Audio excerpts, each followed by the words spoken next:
महिला बालविकास यांच्या सक्षमीकरणामध्ये शिक्षण क्षेत्र ही जबाबदारीनं काम करतं आणि भारताचा भविष्य काळ हा या शिक्षण क्षेत्रावरती अवलंबून आहे असं प्रतिपादन मुख्यमंत्री देवेंद्र फडणवीस यांच्या पत्नी अमृता फडणवीस यांनी केलं. पुण्यातल्या एका संस्थेच्या वतीनं शांब मुजुमदार यांचा यावेळी सन्मान करण्यात आला. जाणून घेऊयात डॉक्टर शांब मुजुमदार यांचे विचार. जो दिया रहता है वो जल के उजाला देता है एंड सेल्फलेसली कोणताही अजेंडा न ठेवता फक्त लोकांसाठी तुम्ही सेवा केलेली आहे, याच्यासाठी धन्यवाद. हा पूर्ण कार्यक्रम मॅडम तुम्ही खूप छानपणे केला आणि ग्रॅव्हिटीच्या बाबतीत मी सांगू इच्छिते की महिला सशक्तीकरण असो की मुलांचं संगोपन असो किंवा शिक्षण असो किंवा ट्रान्सजेंडरसाठी काम करणं असो, तुम्ही प्रत्येक एरियामध्ये फार छान काम करतायत. आणि असं म्हणतात की any nation which wants to develop needs a child who is strong and protected and needs a woman who is empowered. तर ह्या दिशेने आपल्या सेंटरमध्ये तर काम चालूच आहे, शासनाकडनं काम चालू आहे. पण जर आपल्याला आपल्या देशात अहिल्याताई होळकर त्यांच्यासारखं प्रशासन पाहिजे किंवा सावित्रीबाई फुले ज्या प्रकारे शिक्षणाच्या मागे त्या होत्या त्या प्रकारच्या स्त्रिया पाहिजे किंवा झाशीच्या राणी सारखे काही असे लोक पाहिजे जे शौर्य दाखवतील रणांगणावर सुद्धा. तर आपल्याला लक्षात ठेवायला पाहिजे, आपल्याला तशी चान्स त्या स्त्रियांना किंवा मुलांना द्यायला पाहिजे.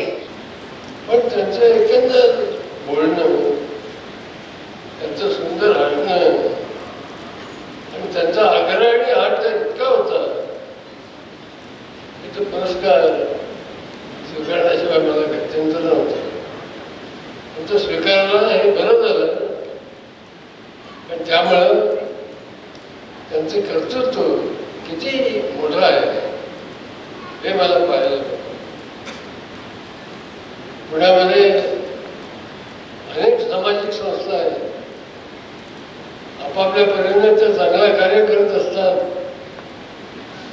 पण उषाताईने जे कार्य निवडलेलं आहे, कार्यक्षेत्र निवडलेलं आहे, ते पाहून मित्रांनो मी अचंबित झालो. सारा स्पर्श, चांगला स्पर्श कोणता, वाईट स्पर्श कोणता, लहान मुलांच्यासाठी विकास करण्यासाठी अनेक केलेले प्रयत्न. आणि मुख्य म्हणजे माझ्या मनात मित्रांनो एक विचार आला की ज्या वयात मी पुरस्कार द्यायचा, ज्या वयात मी पुरस्कार स्वीकारत आहे, हे जरा सुरुवातीला विचित्र वाटत. पण असं म्हणतात की राजहाटचे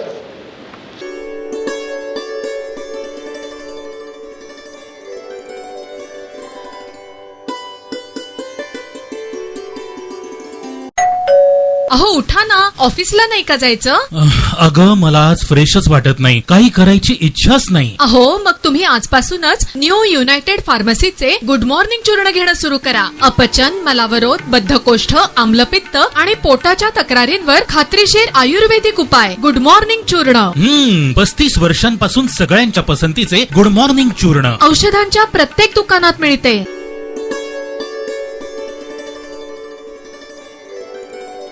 एखाद्या उत्पादनाचं उत्पादन चांगलं जरी असलं तरी त्याचे प्रभावी वितरण होणं हे आवश्यक असतं.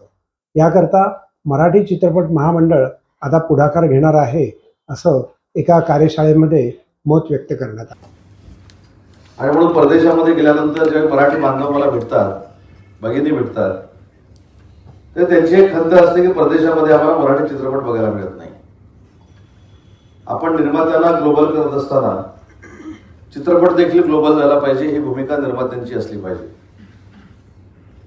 त्याला स्क्रीन मिळतो न मिळतो त्याच्यापेक्षा आपले मराठी बांधव तिथले जे आहेत ते मराठीपण जपण्याचा प्रामाणिकपणाचा प्रयत्न परदेशामध्ये करत असतात. आणि ती यंत्रणा जर आपण हाताशी धरली, मेघराजजी, मी मराठी भाषेचा मंत्री असल्यामुळं आंतरराष्ट्रीय मराठीचे सगळे मंच देशातले आणि जगातले हे माझ्या अखत्यारीखाली येतात. ते आता इथे येऊन फिजिकली येऊन काय बसू शकत नाही. पण उदयजी, तुम्ही जर पुढाकार घेतला तर पुढच्या महिन्यामध्ये आंतरराष्ट्रीय स्तरावर असणारे आपले जे आंतरराष्ट्रीय मंच आहेत त्यांचे जे मुख्य समन्वयक आहेत त्यांच्याशी देखील या संदर्भामध्ये चर्चा करणं गरजेचं आहे. अनेक लोक एवढी ताकदीची आहेत.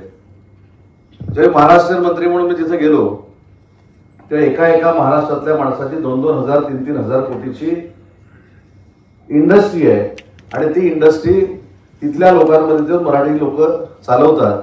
तर त्या लोकांची भावना काय, तर मराठीवर असलेलं प्रेम, मातृभाषेवर असलेलं प्रेम, आणि आपण दर्जेदार त्यांच्याकडनं देखील निर्मिती करून घेतली. सगळ्यांना नमस्कार. मंचावर उपस्थित मेघराजजी आणि सुशांतजी आणि आमचे सर्व सहकारी, उपस्थित सर्व निर्माते बंधू भगिनी, पहिल्यांदा मला हे सांगायचं आहे की मी सांस्कृतिक कार्यमंत्री अशी जबाबदारी घेतल्यानंतर माझ्या विभागात असलेला चित्रनगरीचा पूर्ण म्हणजे फिल्म सिटीचा पूर्ण व्याप्ती बघितल्यानंतर, या सगळ्यावर गेले वर्ष, 1.5 वर्ष सातत्याने काम केल्यानंतर आज माझ्या आयुष्यामध्ये असा सुदिन आला की 500च्या वर निर्माते मला एकत्रित बघायला मिळाले. हा आणि त्यामुळे माझा पण आता उत्साह वाढलाय. खरंच आहे की मराठी चित्रपटाच्या विषयांमध्ये आपली परंपरा खूप मोठी आहे. बोलीभाषेत लिगसी ज्याला म्हणतो. आणि ही परंपरा इतकी मोठी आहे की त्यातला तेव्हापासून निघालेला कालपर्यंतच्या चित्रपटांवर संबंधित काही विषयांवर लिहायचं असेल तरी कित्येक वर्ष पुरतील इतका खजिना मराठी चित्रपटांचा आहे. मी काल परवा सुशांत, एका नाव घेणार नाही का व्यक्तीने मला एका व्यावसायिक ग्रुपने एक टूल बघितलं पाहिजे तुम्ही असं म्हणून त्या टूलचं प्रेझेंटेशन द्यायला बोलवलं. AI टूल आहे आणि मी ते पाहिलं. ऑप्शन्स खूप. AI जनरेटेड हिरोज, नायक, AI जनरेटेड नायिका, बॅकग्राऊंड म्युझिक, संवाद, पटकथा, लोकेशन, बॅकग्राऊंडचं लोकेशन सहित गाणी 7 मिनिटांमध्ये 2 तासाचा चित्रपट निर्माण.